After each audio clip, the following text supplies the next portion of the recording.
So you've mentioned that, apart from lifestyle changes, genetics also plays an important role. Of course, genetics, I don't think we can do anything. So when we talk about lifestyle changes, what is the most or major impact, or what is that one thing we can change under? దీంట్లో 2 categories చెప్పుకోవచ్చు. ఒకటి adolescents, grown up పీపుల్‌కి వాళ్ళకి IBD రాకుండా ఉండాలంటే ఎంతవరకంటే first ఎందుకొస్తుందో చూసినట్టయితే పర్సన్‌కి predisposition ఉంటుంది. అంటే జెనెటిక్ ప్రీడిస్పోజిషన్ ఉన్న తర్వాత వాళ్ళకి సమ్ ఎన్విరాన్మెంటల్ ఫ్యాక్టర్స్ ఇన్ఫెక్షన్ గానీ some insult to the body వచ్చినప్పుడు ఐబీడీ అనేది సర్ఫేస్ అవుతుందనమాట. సో, ఆల్రెడీ మీరు చెప్పినట్టు జెనెటిక్ కాంపోనెంట్ ఏం చేంజ్ చేయలేం కాబట్టి ఈ ఎక్స్‌పోజర్ కాంపోనెంట్ ఎక్స్‌పోజోమ్ అంటాం. అంటే బ్యాక్టీరియల్ ఇన్ఫెక్షన్స్ అయినప్పుడు గానీ ఎక్కువ గానీ యాంటీబయాటిక్స్ కూడా తరచుగా తీసుకుంటూ ఉంటాం. సో, యాంటీబయాటిక్స్ మినిమైజ్ చేయడం చాలా ఇంపార్టెంట్. లైఫ్ స్టైల్‌లో కూడా ప్రాసెస్ ఫుడ్ అనేది చాలా అవాయిడ్ చేయాలి. ఆల్మోస్ట్ జీరో చేశారు.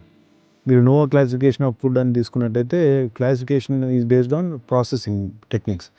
అల్ట్రా ప్రాసెస్ ఫుడ్ అని ఉంటాయన్నమాట. అల్ట్రా ప్రాసెస్ ఫుడ్ అనేది ప్రాసెస్ ఫుడ్ కంప్లీట్‌గా అవాయిడ్ చేయాలి.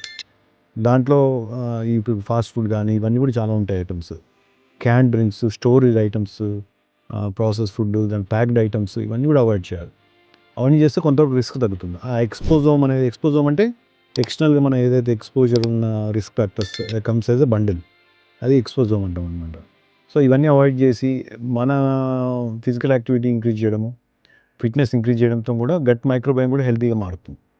అది కూడా it will fight against IBD అనమాట. ఇవన్నీ ఉంటాయి.